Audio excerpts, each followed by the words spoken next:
नमस्कार साथियों, स्वागत है आपका हमारे YouTube चैनल पर। तो दोस्तों, पाकिस्तान और तालिबान की दोस्ती की कहानी एक जमाने में दुनिया के लिए एक जियोपॉलिटिक्स का मास्टर स्ट्रोक लगा करती थी। 1990s में तालिबान को अपने बैकयार्ड में नर्चर करना, उन्हें मिलिट्री और फाइनेंशियल सपोर्ट देना, ये सब पाकिस्तान की स्ट्रेटजी का एक हिस्सा था। पाकिस्तान का एक एम था अपने रीजनल गोल्स को अचीव करना, चाहे वो अफगानिस्तान में अपनी डोमिनेंस बनाना हो या इंडिया के खिलाफ प्रॉक्सी वॉर चलाना हो। लेकिन जैसे एक पुरानी कहावत है ना, जो आप बोओगे वही तो आप काटोगे। जिस फसल के बीज आप लगाओगे खेत में, उसी फसल को तो आप बाद में काटोगे। पाकिस्तान ने सोचा था कि तालिबान सिर्फ उनका एक पपेट रहेगा, पर आज तालिबान अपनी ही स्क्रिप्ट लिखना चालू कर चुका है। आज तालिबान के 15,000 फाइटर्स पाकिस्तान की बॉर्डर की तरफ मार्च कर रहे हैं। जो कभी पाकिस्तान के लिए एक स्ट्रेटेजिक एसेट हुआ करता था, वो आज एक नाइटमेयर बन गया है। लेकिन ये सब शुरू कैसे हुआ? पाकिस्तान और तालिबान के बीच की दोस्ती की कहानी दुश्मनी में कैसे बदल गई? क्या पाकिस्तान की खुद की पॉलिसीज ने उसका ये हाल बनाया है? आज हम इन सभी सवालों का जवाब ढूंढेंगे। आइए शुरू करते हैं आज की इस वीडियो। पर उससे पहले, चैनल का नाम है दिया ये सब, मेरा नाम है राही मेहता। अभी चैनल को सब्सक्राइब कर लीजिए ताकि आप ये ऐसी इंटरेस्टिंग वीडियोस देखते रहें। तो दोस्तों, थोड़ा बैकग्राउंड समझते हैं। चाहे चलो थोड़ा हिस्ट्री को एक बार देख लें। 1990s में पाकिस्तान ने तालिबान को अपना प्रॉक्सी बना लिया था। लेकिन क्यों? क्योंकि उनका टारगेट था अफगानिस्तान के सोवियत बैक्ड रिजीम को डीस्टेबलाइज करना। पाकिस्तान ने तालिबान को हर पॉसिबल तरीके से सपोर्ट किया, अमेरिका के कहने पर, क्योंकि सारे के सारे रिसोर्सेज जो थे वो तालिबान के लिए अमेरिका के थ्रू ही आ रहे थे। बस पाकिस्तान उनको फैसिलिटेट करने का काम कर रहा था, चाहे वो मिलिट्री ट्रेनिंग हो या फिर पॉलिटिकल रिकॉग्निशन हो। पर जैसे एक कहावत है ना, you can keep snakes in your backyard and expect them only to bite your neighbours. Hillary Clinton ने ये बात 2011 में बोली थी और आज ये बात पाकिस्तान पर बिल्कुल फिट बैठती है। आज की डेट में तालिबान के 15,000 फाइटर्स पाकिस्तान की बॉर्डर की तरफ जो मार्च कर रहे हैं, ये एस्केलेशन शुरू हुआ पाकिस्तान के एयर स्ट्राइक्स के बाद। अब ये क्या था? अफगानिस्तान की धरती के ऊपर पाकिस्तान ने एयर स्ट्राइक्स की अभी कुछ दिन पहले, और उस प्रोविंस के अंदर अफगानिस्तान के इलाके के अंदर लगभग 15 लोग मारे गए पाकिस्तान की एयर स्ट्राइक के चलते। तालिबान का कहना है कि ये एक बारबेरिक एक्ट था जिसमें मोस्टली विमेन और चिल्ड्रन मारे गए थे, और अब तालिबान का कहना है कि इसका जवाब पाकिस्तान को दिया जाएगा। देखो, ये सिर्फ अफगान तालिबान का प्रॉब्लम नहीं रहा है। अब पाकिस्तान के लिए एक और बड़ा सरदर्द है तहरीके तालिबान पाकिस्तान, यानी कि टीटीपी।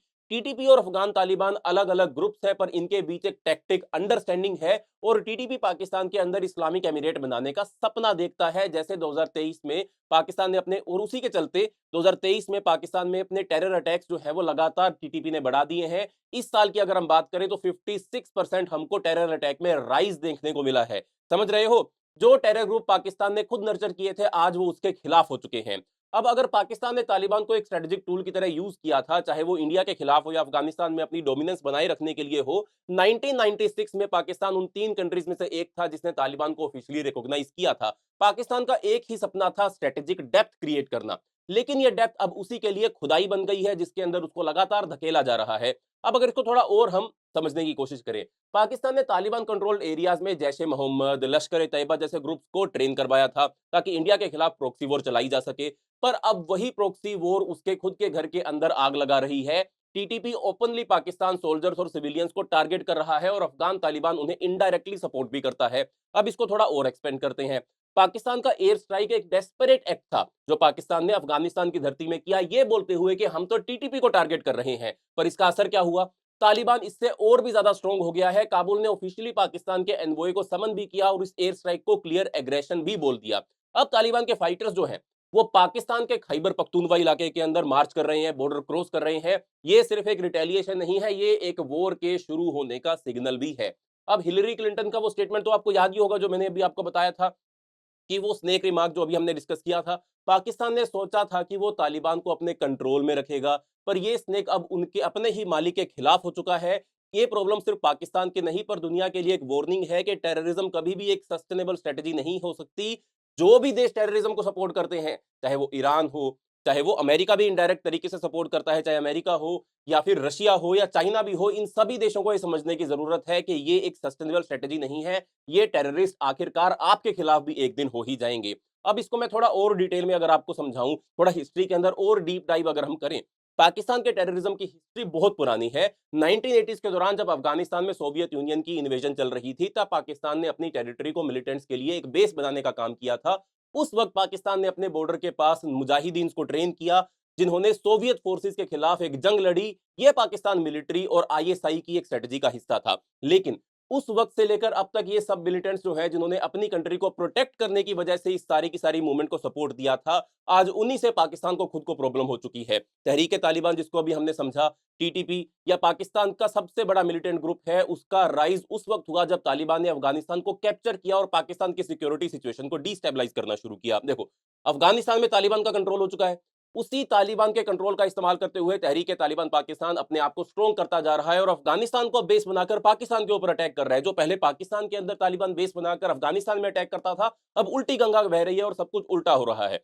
2014 में आर्मी पब्लिक स्कूल पेशावर पर जो अटैक हुआ था, पाकिस्तान ने टीटीपी को तब उसके बाद सीरियसली लेना शुरू किया था, लेकिन उसके बाद भी इंसिडेंट्स नहीं रुक पा रहे हैं। आज भी टीटीपी पाकिस्तान के अंदर बॉम्बिंग, किलिंग और टेररिस्ट एक्टिविटीज को कंटिन्यू कर रहा है और अब अफगानिस्तान के तालिबान के रूल के बाद सिचुएशन और भी ज्यादा एस्केलेट हो चुकी है।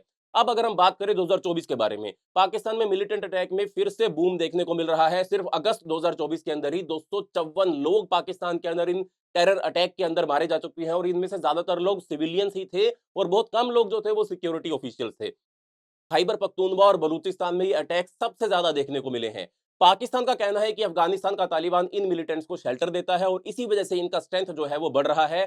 तालिबान ने टीटीपी को अपनी टेरिटरी में सेफ हेवन प्रोवाइड किया, वही जो पाकिस्तान ने पहले तालिबान के साथ किया था, जिसका फायदा ये मिलिटेंट आज की डेट में उठा रहे हैं। इसका एक एग्जांपल है इसी साल जून 2024 में जब बलूचिस्तान में इंसर्जेंट्स ने पुलिस स्टेशन पर अटैक किया, वहां पर कम से कम 74 लोग मारे गए थे और उनको भी तालिबान का ही सपोर्ट मिला हुआ था।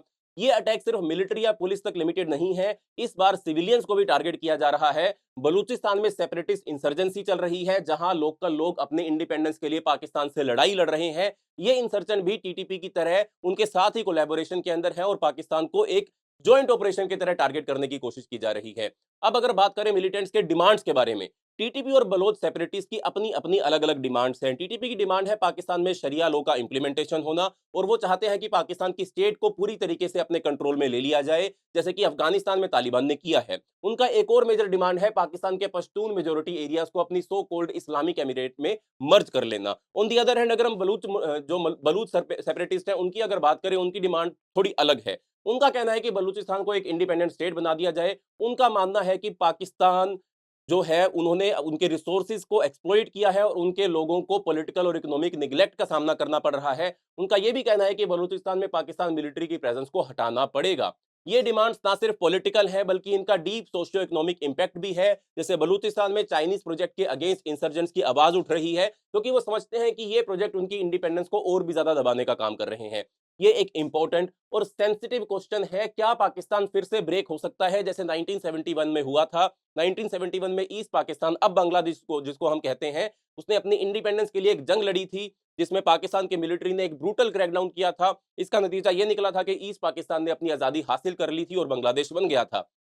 आज की सिचुएशन को देखें तो बलूचिस्तान और खैबर पख्तूनवा में जो इंसर्जेंसी चल रही है उससे लगता है कि अगर ये इशू प्रॉपर एड्रेस ना किया गए तो पाकिस्तान के लिए फ्यूचर में ये ब्रेक होने के रिस्क को और भी ज्यादा बढ़ा सकता है। बलूचिस्तान की अलग स्टेटहुड की डिमांड, खैबर पख्तूनवा की ऑटोनॉमी की बात और टीटीपी का शरिया लॉ की डिमांड, ये सब एक ऐसे डेंजरस ट्रेंड को दिखाते हैं जहां पाकिस्तान का इंटरनल यूनिटी वीक हो सकता है। लेकिन ये कहना जरूरी नहीं है कि पाकिस्तान को अपने मिलिट्री पावर और डिप्लोमेटिक रिलेशन की वजह से अभी तक इम्पैक्ट इंटैक्ट रखा है। पाकिस्तान की मिलिट्री का कंट्रोल काफी स्ट्रॉन्ग है और अब तक वो इंटरनल कॉन्फ्लिक्ट को फेस कर पाई है। लेकिन अगर सिचुएशन में और भी ज्यादा डिटोरेशन आएगी तो ये पॉसिबल नहीं है कि पाकिस्तान को दोबारा से ऐसी सिचुएशन का सामना करना पड़े जिसमें उसके टुकड़े हो सकते हैं। अगर हम सिक्योरिटी चैलेंजेस की बात करें तो सबसे बड़ी प्रॉब्लम यह है कि पाकिस्तान की मिलिट्री को लोकल पब्लिक का सपोर्ट नहीं मिल रहा है। जितनी बार भी मिलिट्री ऑपरेशन किए गए हैं, लोकल कम्युनिटीज को इससे ज्यादा प्रॉब्लम होती है। वायलेंस के बार बार बढ़ने के बाद लोकल लोग चाहते हैं कि मिलिटेंसी का रूट लेवल जो है उसी को ही एलिमिनेट किया जाए, ना कि मिलिट्री और इंसर्जेंट्स के बीच कांस्टेंट क्लैशेस चलते रहें। ये बात को समझना जरूरी है क्योंकि अगर लोकल लोग इंसर्जेंट्स को सपोर्ट करते हैं तो वो ऑपरेशन को सक्सेसफुल नहीं होने देंगे। इसलिए एक रेजिलिएंट काउंटर टेररिज्म स्ट्रेटेजी की जरूरत है जो सिर्फ मिलिट्री इंटरवेंशन पर ना हो बल्कि पब्लिक सपोर्ट का साथ भी ले।